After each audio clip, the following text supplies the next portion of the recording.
हरियाणा की सोनीपत सीट को सबसे हॉट सीट माना जा रहा है क्योंकि इस सीट पर पूर्व मुख्यमंत्री भूपेंद्र सिंह हुड्डा से लेकर दिग्विजय चौटाला तक चुनाव मैदान में है। बता दें, बीजेपी ने सांसद रमेश कौशिक पर भरोसा जताया। इन सबके बीच इनेलो ने सुरेंद्र छिकारा को टिकट दिया। सुरेंद्र छिकारा से बातचीत की संवाददाता अंकित दुधानी। सोनीपत लोकसभा चुनाव काफी रोचक चुनाव हो चला है और काफी हॉट सीट बन चुकी है क्योंकि दिग्गज मैदान में उतर चुके हैं। और वहीं इनेलो की तरफ से बात करें तो सुरेंद्र छिकारा मैदान के अंदर है। सुरेंद्र जी, बड़े बड़े दिग्गज मैदान के अंदर आ चुके हैं, कैसे मुकाबला करेंगे? नहीं, दिग्गज जिनको कहते हैं तो आपने कई बार ये चीज तो देखी होगी ना कि 150 किलो का जो पहलवान हो, कई बार 50 किलो का पहलवान उसको ऐसे चित करता है, उसकी समझ में नहीं आता कि हुआ क्या। तो सेम ऐसे ही पोजीशन यहाँ रहेगी। दिग्गज रहे होंगे वो रोहतक में, लेकिन उनकी सब ये पोल खुल चुकी है कि रोहतक के अंदर जो विकास किया और सोतेलापन जो इस सोनीपत के साथ किया। सोनीपत लोकसभा की मतदाता बहुत जागरूक हैं, बहुत समझदार हैं और यहाँ पुराना इतिहास रहा है। यहाँ बाहर का जो भी आया है उसको हराकर उसको यहाँ से चलता करने का काम किया है। ये सोनीपत का इतिहास रहा है। क्या ऐसा एक मुद्दा रहने वाला है कि भारी बनाम लोकल का कोई मुद्दा आप देख रहे हैं जनता के बीच जा रहे हैं? ये हर जगह से इस बात का कड़ा विरोध उसको मिलेगा। अभी कल नामांकन ही किया है आदरणीय भूपेंद्र सिंह हुड्डा जी, जो पूर्व मुख्यमंत्री हैं, वो निश्चित तौर पे यहाँ से हार के जाएंगे। ये सोनीपत की जनता पुराना इतिहास रहा है। यहाँ से अपने प्राय की हम बात करें तो पहले आदरणीय हमारे चौधरी देवीलाल जी आए थे, तो उनका भी लोगों ने अपने और प्राय का उस समय का आप देखें तो निश्चित रूप से उनकी भी हार हो गई थी।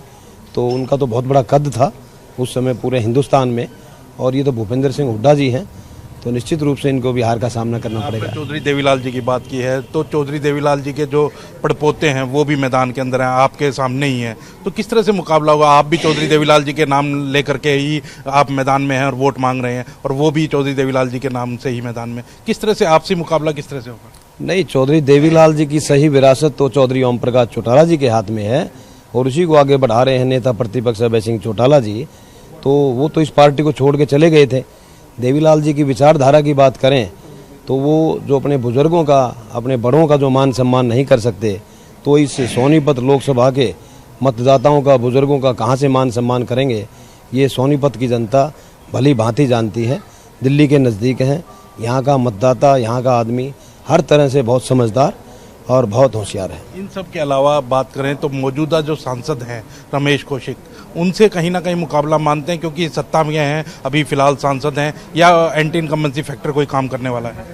माननीय सांसद रमेश कौशिक जी का तो हर गांव में जहां भी जा रहे हैं ना, उनको कड़ा विरोध का सामना करना पड़ रहा है।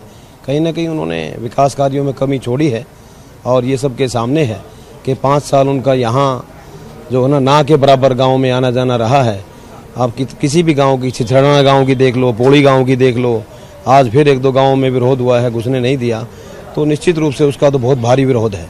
आपको अगर जनता मौका देती है, सांसद बनाती है, क्या प्राथमिकताएं होंगी? हमारी प्राथमिकता सबसे पहले जो इस क्षेत्र में जो बेरोजगारी की है और जो इंडियन नेशनल लोकदल का प्रमुख मुद्दा रहा है, हर घर से एक रोजगार को सरकारी नौकरी देकर, और उसके बाद भी कोई वंचित रह गया तो उसको बेरोजगारी भत्ता देकर उसका मान सम्मान बहाल करने में चौधरी ओम प्रकाश चौटाला जी नौकरी देने में सदैव अव्वल रहे हैं। चाहे उनको सलाखों के पीछे ही षड्यंत्र करके क्यों ना भेज दिया हो, लेकिन वो पीछे रहने वालों में से नहीं है।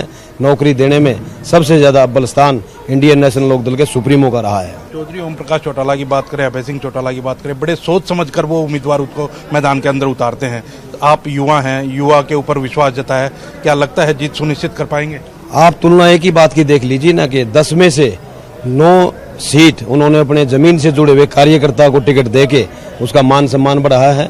और दूसरी तरफ आप देख लें जेजेपी वालों को, उनको मेंबर ऑफ पार्लियामेंट की सीट भी खुद चाहिए, जींद का उपचुनाव हो तो वो भी खुद चाहिए, और कहीं सीएमशिप की कहीं बात हो तो भी उनको खुद चाहिए।